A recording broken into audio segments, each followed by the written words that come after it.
എൻ്റെ എല്ലാ കൂട്ടുകാരും സുഖമായിട്ടും സന്തോഷമായിട്ടും ഇരിക്കുമെന്ന് വിശ്വസിക്കുന്നു. അപ്പോൾ ഇന്നും ഞാൻ നമ്മുടെ റോസയിലും മറ്റുള്ള ചെടികളിലും നല്ല കട്ട കുത്തി പൂക്കൾ ഉണ്ടാവാൻ സഹായിക്കുന്ന നല്ലൊരു ഫെർട്ടിലൈസറാണ് നിങ്ങൾക്ക് വേണ്ടി ഷെയർ ചെയ്യുന്നത്. തീർച്ചയായിട്ടും നിങ്ങൾ ഈ വീഡിയോ കാണാതെ പോകരുത്, അത്രയ്ക്കും നല്ലൊരു ഫെർട്ടിലൈസറാണ് കേട്ടോ.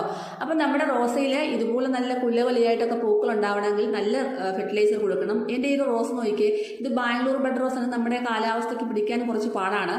ആദ്യമൊക്കെ നല്ലവണ്ണം പൂവുണ്ടായി, 2-3 വട്ടമൊക്കെ പൂവുണ്ടായി നല്ലവണ്ണം. പിന്നെ ഇത് ഇലയൊക്കെ മഞ്ഞളിച്ച് പോയി, ഇലയെല്ലാം കൊഴിഞ്ഞു പോയിട്ട് ശിഖരങ്ങൾ മാത്രം ഉണ്ടായിരുന്നു. ഞാൻ പ്രൂൺ ചെയ്ത് നിർത്തിയിട്ട് ഈ ഒരു വളം കൊടുത്തപ്പോൾ നല്ല ആർത്ത് നല്ലവണ്ണം തഴച്ച് വളർന്ന ഈ ഒരു ചെടി ഇപ്പോൾ പൂക്കളൊക്കെ ആയിട്ട് വരുന്നുണ്ട്. നിങ്ങൾക്ക് കാണാൻ സാധിക്കും, നല്ലവണ്ണം ബ്രാഞ്ചസ് ഒക്കെ ആയിട്ട് വരുന്നുണ്ട്.